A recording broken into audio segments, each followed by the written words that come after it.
नमस्कार दोस्तों, स्वागत है आप सभी का फिर से एक नए वीडियो में। आज के इस वीडियो में हम बात करने वाले हैं महिलाओं के जीवित पुत्र का व्रत के बारे में, जिसको महिलाएं बड़ी धूमधाम के साथ में रखती हैं। इस बार इस व्रत को लेकर काफ़ी ज़्यादा कन्फ्यूजन बना हुआ है, क्योंकि कुछ लोग 6 को बता रहे हैं तो कुछ लोग इस व्रत के बारे में 7 अक्टूबर की जानकारी दे रहे हैं। तो क्या है इसकी सही जानकारी, आज के इस वीडियो में हम बात करने वाले हैं। साथ ही आपको बताने वाले हैं कि आप इस व्रत के प्रभाव से कैसे पुत्र प्राप्ति की इच्छा को पूर्ण कर सकती हैं और इस दिन अपनी संतान के उज्जवल भविष्य के लिए, उनके जीवन में आने वाली हर प्रकार की रुकावटों को दूर करने के लिए और संतान की तरक्की के लिए कौन कौन से उपाय कर सकते हैं। दोस्तों, जितिया व्रत कब रखा जाएगा, पुत्र प्राप्ति, संतान की तरक्की और इस दिन कौन से उपाय करने से आपकी हर मनवांछित इच्छा पूर्ण होगी, ये सारी जानकारी आज के इस वीडियो में आपको प्राप्त होने वाली है। साथ ही बताने वाले हैं कि ये व्रत 5 या 6 अक्टूबर को रखा जाएगा और इसकी तिथि कब प्रारंभ होगी। जैसा कि सभी जानते हैं कि ये व्रत लगातार 3 दिन चलता रहता है, तो ऐसे में जो व्रत रहने वाला दिन होगा, व्रत रहने वाली तिथि होगी, वह कौन सी रहने वाली है। इस व्रत को अष्टमी तिथि के दिन किया जाता है, तो अष्टमी तिथि कब प्रारंभ होगी और कब समाप्त होगी, इस दिन क्या उपाय करें जिससे हर प्रकार की इच्छा पूर्ण हो जाए, इसका पारण कब करना है, पूजा का सुमुहूर्त क्या रहेगा, नहाए खाए कैसे करेंगे, इसके नियम क्या क्या हैं और जिनकी सासू माँ नहीं है उनके लिए पूजा कैसे करनी है और जिनकी सासू माँ है उनके लिए अलग नियम है। तो आप आज के इस वीडियो को अंत तक देखिए, ताकि आपको जीवित पुत्र का व्रत से जुड़ी संपूर्ण जानकारी अच्छे से प्राप्त हो जाए। वीडियो के बीच बीच में ही आपको पूजा का सुमुहूर्त और पूजा विधि के बारे में पता चल जाएगा। देखिए, वैसे तो ये व्रत निर्जला रखा जाता है और इस व्रत में हर नियम एक जैसा ही होता है, परंतु कुछ बातें होती हैं जो अलग होती हैं, जो आज इस वीडियो में मैं आपको बताने वाली हूँ। पहले तो आप वीडियो में आगे बढ़ने से पहले वीडियो को लाइक कर दें, चैनल पर नए हैं तो चैनल को सब्सक्राइब जरूर कर लें, ताकि आपको आने वाली हर प्रकार की अपडेट सबसे पहले प्राप्त होती रहे, क्योंकि हम आप सभी के लिए पूजा पाठ से जुड़ी सही जानकारियां लेकर आते हैं। देखिए, आप अष्टमी तिथि के समय को पहले तो नोट कर लें, क्योंकि जो अष्टमी तिथि है उसी दिन ये व्रत रखा जाता है। तो अष्टमी तिथि इस बार 6 अक्टूबर को सुबह 6:34 में प्रारंभ होगी और ये समाप्त होगी 7 अक्टूबर को सुबह 8:08 पे।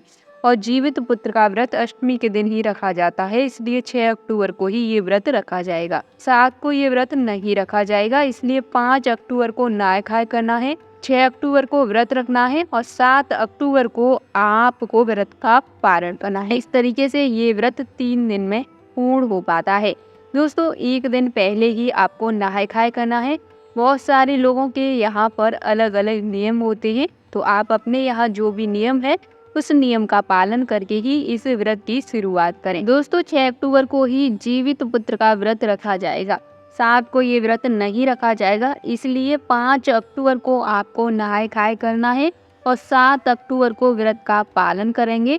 और दोस्तों, एक दिन पहले ही नहाय खाए वाले दिन बहुत सारे नियम होते हैं, अपने यहाँ के अलग अलग नियमों के अनुसार आप नहा खाए कर सकते हैं, जिनका पालन आप अपने यहाँ के अनुसार कर सकते हैं। और देखिए, 5 अक्टूबर को गुरुवार का दिन है, ऐसी में जो महिलाएं ये सोच रही है कि इस दिन हम बाल कैसे धोएं, यानी कि नहाय खाए करेंगे तो बाल कैसे धोएंगे और व्रत की तैयारियां कैसे करेंगे।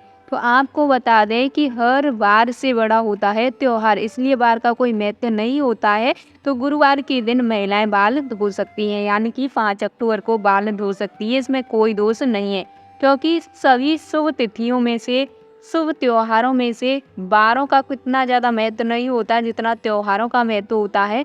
तो ऐसी में आप इस नियम का पालन अवश्य करें, जिनका पालन करना बहुत ही जरूरी होता है। दोस्तों, 5 अक्टूबर को आप नहाय खाए कर लीजिए और फिर सात्विक भोजन करें, यानी कि बिना प्याज और लहसुन के ही आपको भोजन करना है।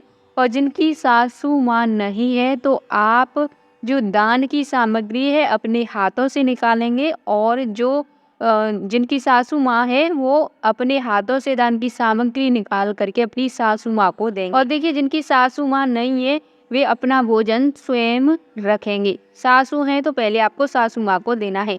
साथ ही भोजन की सामग्री में दान दक्षिणा और सिंदूर रखकर देना है, और ये कार्य करना है जिनकी सासू माँ नहीं है उनको, और जिनकी सासू माँ है उनको तो कोई मतलब ही नहीं है ये कार्य करने का। और अपनी यहाँ की जो रीति रिवाज है आप उसके हिसाब से देख सकते हैं। मैं आपको अपने यहाँ की रीति रिवाज के अनुसार बता रही हूँ। दोस्तों, मान्यताओं के अनुसार आप ये व्रत धारण करेंगे और व्रत से एक दिन पहले ज़्यादा से ज़्यादा पानी पिएं ताकि आपको व्रत वाले दिन प्यास ना लगे। और कई ऐसे स्थान हैं जहाँ पर पकौड़े इत्यादि बनाए जाते हैं, मीठी चीज़ें बच्चों के लिए खिलाई जाती हैं। आप तला हुआ भोजन तो बिल्कुल ही ना खाएं, क्योंकि आपको ऐसा करने से ज़्यादा मुश्किल हो जाएगी व्रत धारण करने में। निर्जला व्रत रखेंगे तो कोशिश करें कि तला हुआ भोजन ना खाएं, और आप सुबह-सुबह उठकर, जिस दिन आपका व्रत है उस दिन सुबह-सुबह उठकर सरगी खा सकते हैं। सरगी का मतलब होता है कि आप व्रत वाले दिन 2:30 बजे से लेकर, यानी कि सुबह 2:30 बजे से लेकर सुबह 3 बजे के बीच में कुछ खा सकते हैं, जिससे कि आपको पूरा दिन निर्जला व्रत रखने में कोई परेशानी ना हो। साथ ही इस दिन तोरई के पत्ते का बहुत महत्व होता है। कई स्थानों पर तोरई के पत्ते पर दही, चूड़ा और चीनी रखकर प्रसाद निकाला जाता है। अगर आपको तोरई का पत्ता ना मिले तो दोना या केले का पत्ता ले सकती हैं। कोशिश करना कि आप तोरई का पत्ता ज़्यादा से ज़्यादा कोशिश करें कि तोरई का पत्ता लें। ना मिलने की स्थिति में आप दोना या केला ले सकती हैं। अब आपको बताएं कि आपको ये पत्ते कितने लेने हैं। दोस्तों, आपको बता दें कि ये पत्ते आपको 5 की संख्या में लेने हैं और 5 पत्तों पर ही आपको प्रसाद निकालना है। पहला गौलक्ष्मी के लिए, दूसरा जीवतु वाहन के लिए, तीसरा सियार और चौथा चीलू के लिए और 5वां सासू माँ के लिए। इस प्रकार धूप बत्ती, अगरबत्ती और पीला तिलक लगा करके आपको ये प्रसाद निकालना है। और जो चीलू सियार हैं उनके लिए आपको ये भोजन निकाल करके छत पे रख देना है, जहाँ पर पक्षी आकर के इस भोजन को खा सकें। दोस्तों, जिनकी सासू माँ है वो तो अपनी सासू माँ को ये जो 5 पत्तों पर प्रसाद निकाला है वो देंगी। जिनकी नहीं है वो अपने हाथ से ही छत पर रख दें ताकि पक्षी आकर इसको खा सकें। दोस्तों, जिनकी सासू है वो अपने आप ही ये काम करेंगी।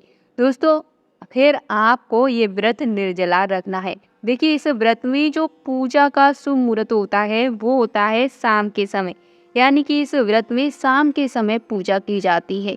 तो फिर आपको, जैसे ही आपका व्रत होगा उस दिन, यानी कि 6 अक्टूबर को आपका व्रत रखा जाएगा, तो 7 अक्टूबर को आपको इसका पारण करना है। दोस्तों, जो महिलाएं पहली बार व्रत रखना चाहती हैं तो वे अधिक मास का ध्यान रखकर ही इस व्रत का पालन करेंगी। जिस तरीके से आपके यहाँ पर व्रत रखा जाता है आप उसी तरीके से अपने यहाँ के रीति रिवाजों के अनुसार ही व्रत रख सकेंगी। जीवित पुत्र का व्रत की पूजा शाम के समय प्रदोष काल में होती है, जिसकी पूजा का शुभ मुहूर्त रहेगा 6 अक्टूबर को रात्रि 6 बजे से लेकर रात्रि 8 बजे के बाद तक। यानी कि 6 बजे से लेकर आप रात्रि में किसी भी समय तक पूजा कर सकती हैं। वैसे शुभ मुहूर्त तो 8 बजे तक है, तो आप ऐसे में थोड़ा बहुत लेट हो जाते हैं तो कर सकती हैं। ये व्रत 6 अक्टूबर के दिन ही शुक्रवार को रखा जाएगा, इस बात का आपको ध्यान रखना है, गलती नहीं। और दोस्तों, जो पारण का मुहूर्त है वो सुबह 8:08 पे रहेगा, यानी कि 7 अक्टूबर को सुबह 8:08 पे रहेगा। इसी समय आपको व्रत का पारण करना है। देखिए, जिनके पुत्र नहीं है वे पुत्र रत्न की प्राप्ति चाहती है, तो अगर वे इस व्रत को नहीं रखती हैं तो वे महिलाएं पहली बार इस व्रत को रखती है तो उनको पुत्र रत्न की प्राप्ति होती है। साथ ही इस दिन आपको जीवतवान की पूजा में थोड़ा सा हल्दी और थोड़ा सा केसर मिला करके 2 स्वास्तिक जहाँ पर आप पूजा करें उसी स्थान पर आपको बना देनी है, और एक कच्चे सूत का धागा भगवान जीवतु वाहन को आप समर्पित कर दें और फिर इसी कच्चे सूत के धागे को अपने गले में पहन लें। और जब आप पारण करें उस समय आपको ये धागा उतार देना है। कि पूजा में जब आप इस धागे को पहनेंगे तो उस समय आपको अपनी इच्छा बोल कर इस धागे को धारण करना है ताकि आपकी इच्छा पूर्ण हो जाए। इतना सा काम आपको जीवित पुत्र का व्रत के दौरान करना है। उम्मीद करती हूँ कि आज की जानकारी आप सभी को बहुत ही अच्छे से समझ आई होगी। वीडियो पसंद आए तो वीडियो को लाइक करें, शेयर करें। चैनल पर नए हैं तो चैनल को सब्सक्राइब जरूर करें। मैं मिलती हूँ आपको नेक्स्ट वीडियो में। ध्यान रहे, इसकी कथा का स्मरण अवश्य करना है। अगर आप कथा पसंद करते हैं और कथा सुनना चाहते हैं तो कमेंट के माध्यम से मुझे बता देना, मैं आपके लिए इसकी कथा का वीडियो भी लेकर आऊँगी।